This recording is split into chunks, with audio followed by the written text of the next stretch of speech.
I sat alone in my apartment at 2 a.m., staring at my vision board, and I realized something terrifying. I had become a stranger to myself. 6 months of chasing this dream, and I didn't even recognize the person in the mirror anymore. But what I didn't know then is that this moment, this breakdown, would become the turning point that changed everything. Because every visionary pays a price, and I finally learned I'd been paying the wrong one. 6 months earlier, I had this crystal clear vision. I could see the impact, the transformation, the legacy. So I pushed hard, 16-hour days, no breaks, no boundaries. I stopped calling friends back. I convinced myself that sacrifice required suffering, and I wore that suffering like a badge of honor. But nobody tells you this. The loneliness of being a visionary isn't just around you. It starts inside you. You slowly abandon your needs, your rest, your humanity, believing the vision demands it. Elon Musk once said that starting SpaceX was like eating glass and staring into the abyss. In 2008, after 3 failed launches, Tesla nearly collapsing, and his marriage falling apart, he admitted something powerful. I didn't realize I was treating myself like a machine that just needed to keep running. I was living the same way, not like a human with limits, but like a machine with no off switch. That night, something clicked. I sat down and wrote one sentence. The weight I'm carrying is real, and it's okay to acknowledge it without judgment. I didn't try to fix anything. I didn't try to be stronger. I just acknowledged the truth. And for the first time in months, something inside me softened. That's self-compassion, practice number 1. Acknowledgement without judgment. Just name the weight you're carrying and let it exist.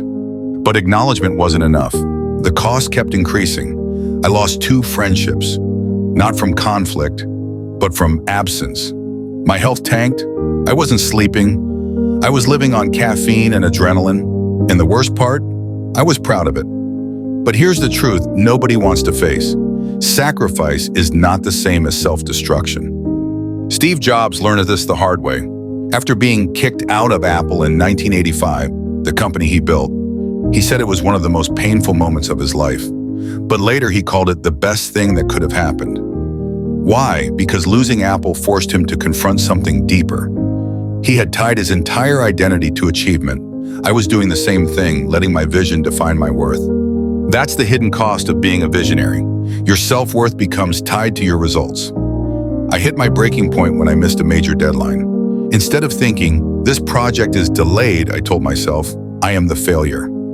I couldn't separate who I was from what I achieved. And that's when I realized I wasn't chasing a vision anymore. I was running from my own emptiness. So I tried something different, something that felt stupid at first. I stood in the mirror and said, I see you, I see how hard you're trying, and I'm proud of you even if this takes longer than planned. I did it every day for 30 days, and slowly my reflection stopped looking like a stranger. That's self-compassion practice number 2, mirror work. Speak to yourself the way you'd speak to someone you love, because you can't pour from an empty cup. On week 4, something cracked open. I was reading Jordan Peterson's Rule 2, treat yourself like someone you are responsible for helping. And I realized I cared for strangers better than I cared for myself. If a friend came to me burnt out or exhausted, I'd never say, work harder, sleep less, you're not enough. But that's exactly what I told myself every day. So I made a decision. I would become my own advocate, not my own enemy. On week 4, something cracked open. I was reading Jordan Peterson's Rule 2, treat yourself like someone you are responsible for helping. And I realized I cared for strangers better than I cared for myself. If a friend came to me burnt out or exhausted, I'd never say, work harder, sleep less, you're not enough. But that's exactly what I told myself every day. So I made a decision. I would become my own advocate, not my own enemy. So here's practice number 3. Reframe your inner dialogue. When you hear, I'm not good enough, replace it with, I'm enough, even when progress is slow. My worth isn't tied to my productivity, because you can't shame yourself into greatness. Marcus Aurelius wrote, you have power over your mind, not outside events. He didn't mean controlling outcomes. He meant controlling how you treat yourself during the journey. Today, the vision is still clear, but my relationship to it is different. Before I check my metrics, I check myself. Before I plan my week, I ask, what does my body need? What does my soul need? And here's the surprising part. My progress accelerated, not because I worked harder, but because I finally stopped abandoning myself. Tim Ferriss said he spent years optimizing everything, his diet, schedule, habits, and still felt empty. His breakthrough came from a simple practice: self-compassion check-ins. 3 times a day he asks, am I treating myself with kindness right now? He said this practice did more for his long-term success than any productivity tactic. Here's the final practice, the one I use daily, the 3-minute compassion break. Close your eyes, hand on your heart, and repeat, this is a moment in a struggle.